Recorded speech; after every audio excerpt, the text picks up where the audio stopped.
Hello friends, मैं हूं तरुणा और मैं लाती हूं आपके लिए इंग्लिश लैंग्वेज से जुड़े हुए कुछ इंटरेस्टिंग वीडियोस। क्या आप मेरी आवाज़ सुन पा रहे हैं या आप मुझे ये बोलेंगे कि please repeat again. Repeat again, क्या ये बोलना सही है? या फिर हम बोलते हैं ना कि अरे मुझे तो फ्री गिफ्ट मिला है। गिफ्ट किसे अच्छा नहीं लगेगा, पर अगर वो फ्री हो तो और भी अच्छा लगेगा। तो हम बोलते हैं ना फ्री गिफ्ट। पर क्या फ्री गिफ्ट सही है बोलना? बिल्कुल नहीं। क्यों नहीं सही है? क्योंकि गिफ्ट तो फ्री ही होता है ना। अगर उसे पैसे देकर आपको लेना पड़े तो वो गिफ्ट क्या हुआ? आप किसी को गिफ्ट देते हैं तो उसके क्या पैसे लेते हैं? बिल्कुल नहीं लेते। वो तो आप देते ही हैं ना। तो फ्री क्या है? फ्री को बिल्कुल यूज नहीं करना है। फ्री यहाँ पर सुपरफ्लुअस वर्ड है। रिडंडेंसी भी आप बोल सकते हैं कि इस वर्ड की यहाँ पर ज़रूरत नहीं है। और ऐसे ही कितने वर्ड्स हम अपनी डे टू डे लाइफ में यूज़ करते हैं जिनकी हमें ज़रूरत नहीं होती, फिर भी हम उनको बिना सोचे समझे यूज़ करते चले आ रहे हैं पहले से ही। और इवन इतने हम उसके आदी हो गए हैं कि एग्ज़ाम्स में अगर सेंटेंस करेक्शन के आते हैं तो उसमें अगर फ्री गिफ्ट लिखा है या रिपीट अगेन लिखा है या पास्ट एक्सपीरियंस लिखा है तो हम उन पे नज़र भी नहीं डालते हैं। हम ये सोच भी नहीं पाते कि यहाँ पर मिस्टेक होगी, जबकि मिस्टेक यहीं पर है। हम ग्रामर देखते हैं उस सेंटेंस का, सब चीज़ चेक करते हैं, पर सुपरफ्लुअस वर्ड या रिडंडेंसी को हम बिल्कुल नेग्लेक्ट कर देते हैं। आज के वीडियो में हम कुछ ऐसे ही वर्ड्स सीखने जा रहे हैं, जानने जा रहे हैं जिनकी हमें एक्चुअली ज़रूरत नहीं है। ज़रूरत नहीं है इन द सेंस कि उनके साथ दूसरा वर्ड अगर हम लगा रहे हैं, जैसे मैंने अभी आपको फ्री गिफ्ट बोला, तो आप सिंपली गिफ्ट भी बोल सकते हैं, फ्री लगाने की ज़रूरत नहीं है। तो ऐसे ही कुछ वर्ड्स हम जानते हैं। तो चलिए विदाउट वेस्टिंग टाइम हम आज का वीडियो शुरू करते हैं। एक एग्जाम्पल तो मैं आपको दे ही चुकी हूँ, दूसरा मैं बार बार आपको बोल रही हूँ कि repeat again, repeat again, repeat again, but you are not listening at all. Why are you not listening? क्योंकि रिपीट अगेन क्या है? रिपीट का मतलब ही होता है कि दोबारा बोलो, और अगेन का मतलब भी होता है दोबारा। पर अगेन क्यों लगा रहे हैं? अगेन की तो जरूरत ही नहीं है। You just say please repeat. Even please repeat one more time भी बोलने की जरूरत नहीं है। You just say please repeat. अब अभी अभी एक उसने न्यू इनोवेशन किया है, राइट? न्यू इनोवेशन क्या है? इनोवेशन तो हमेशा नया ही होता है, तो न्यू क्यों लगाना? न्यू यहाँ पर सुपरफ्लुअस वर्ड है। अगर आपको एग्जाम में ये दिया जा रहा है कि कौन सा वर्ड एक्स्ट्रा है सेंटेंस में या कहाँ पर मिस्टेक है, तो आपको देखना पड़ेगा ना कि इनोवेशन इज इटसेल्फ न्यू। अगर पहले से ही किसी ने उसे ढूंढ लिया है, इनोवेट कर लिया है, तो वो इनोवेशन कैसे हुआ? तो वो तो कुछ ऑलरेडी नया चीज है। तो यहाँ पर न्यू बिल्कुल गलत है, बिल्कुल नहीं लगाइए न्यू को, सिर्फ इनोवेशन। इसी तरह से आपके बॉस बोलते होंगे या कभी कभी मैं भी बोल देती हूँ, I really need minute detail. Minute detail, detail का मतलब ही होता है कि बिल्कुल एक एक चीज की जानकारी, एक एक चीज। सो छोटी से छोटी चीज। माइन्यूट का मतलब भी वही हुआ, छोटी से छोटी चीज। तो दोनों को लगाकर सेंटेंस को बड़ा करना या एक्स्ट्रा वर्ड ऐड करना अच्छी बात तो है नहीं। So only give me the detail. No, don't say या don't write give me minute detail.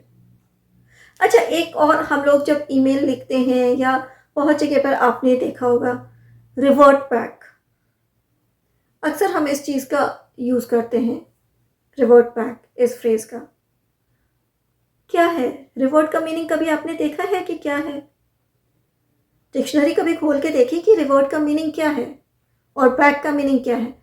Revert का मीनिंग भी वही है जो बैक का है। रिवर्ट वापस आंसर देना। तो जब वापस का मीनिंग उसी में ही इंक्लूडेड है, तो why we are using back again? Just say और राइट रिवर्ट। अगर ये क्वेश्चन एग्जाम में भी आ रहा है तो आप इस चीज पर ध्यान दीजिएगा, please revert. It is my personal opinion that we should have past experience. सही है क्या? पहली चीज तो personal opinion, my personal opinion. My का मतलब हुआ मेरा, पर्सनल का मतलब भी हुआ मेरा, ओपिनियन मेरी दृष्टि में, मेरे विचार में। तो जब आप माई लगा ही रहे हैं तो why you are using personal? और पर्सनल की तो बिल्कुल ज़रूरत ही नहीं है, ओपिनियन तो आप अपना ही देंगे ना, कि in my opinion. Don't say personal in between. आप कह सकते हैं it is his opinion, it is her opinion, but it is my opinion. Personal बिल्कुल मत लगाइए, just say it is my opinion. अच्छा, मैंने एक और इस सेंटेंस में फ्रेज यूज किया, पास्ट एक्सपीरियंस। क्या आपका फ्यूचर का एक्सपीरियंस हो सकता है क्या? सोचिए, जब फ्यूचर का एक्सपीरियंस हो ही नहीं सकता तो फिर पास्ट लगाने की क्या जरूरत है? एक्सपीरियंस तो हमेशा पास्ट का ही होता है। तो सिंपली ये कहिए ना कि you need an experience, you should have an experience. इस तरह से हम बोलते हैं future plan, I will make a future plan. क्या पास्ट का भी प्लान बना सकते हैं क्या? पास्ट तो चला गया ना, तो प्लान फ्यूचर का ही बनेगा। प्लान का मतलब ही है कि फ्यूचर में आप कुछ करेंगे। So don't use plan future, plan तो यूज करेंगे ही, don't use future. Just say I will make a plan to meet you. Oh, her dress is exactly the same like me. My dress, उसकी dress बिल्कुल मेरी तरह थी। हिंदी में तो सही बोला, एग्जैक्टली द सेम। एग्जैक्टली तो वही हुआ ना, द सेम, एग्जैक्टली सेम नहीं। ओके, फिर एक और देखिए, we should merge together these two plans. Merge का मीनिंग क्या हुआ? जोड़ना, मिलाना, और टुगेदर का मतलब एक साथ।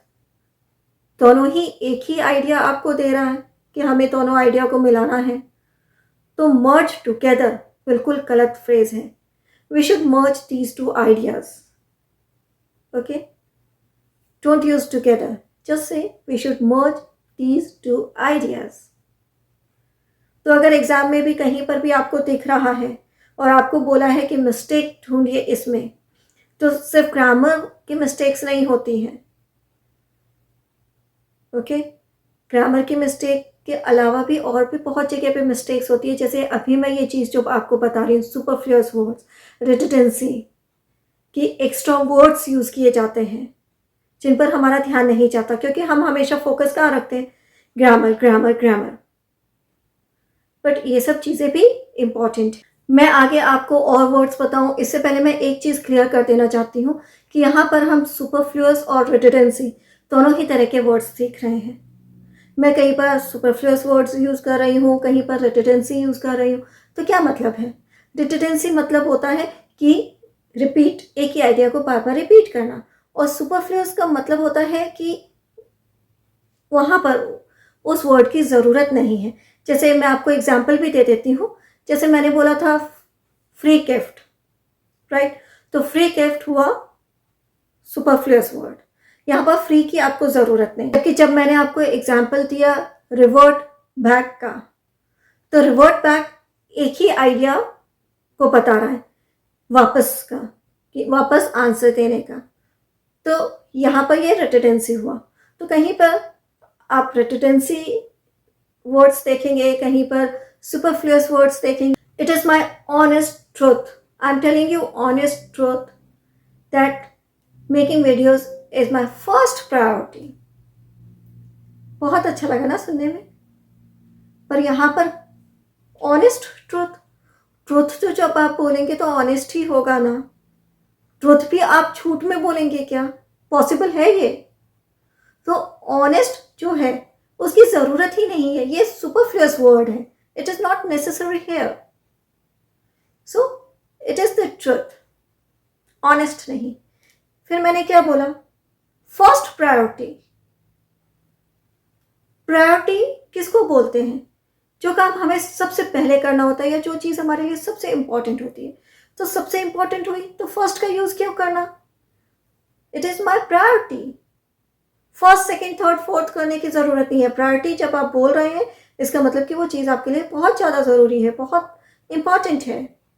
तो ओनली प्रायोरिटी। हमारे जो मौसम विभाग वाले होते हैं ना, वो एडवांस वार्निंग दे देते हैं कि कल बारिश होगी कि नहीं होगी, मौसम कैसा रहेगा, या तूफान आ रहा है या नहीं।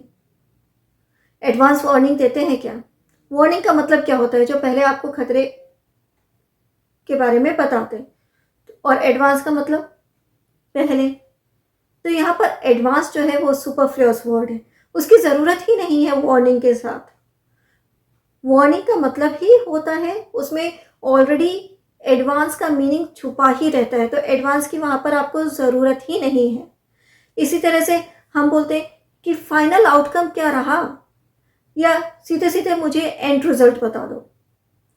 फाइनल आउटकम या एंड रिजल्ट, यहाँ पर फाइनल और एंड दोनों ही वर्ड्स की ज़रूरत नहीं है। रिजल्ट तभी मिलेगा आपको जब वो एंड हो जाएगा। रिजल्ट में एंड का मीनिंग ऑलरेडी इंक्लूडेड है। सो डोंट से और write end result, tell me the result, ये tell me the outcome.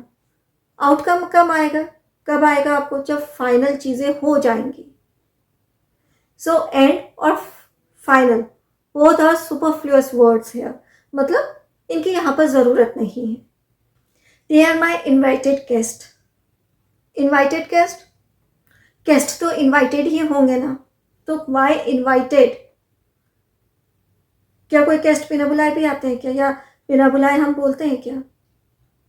So invited don't use, they are my guest. Okay.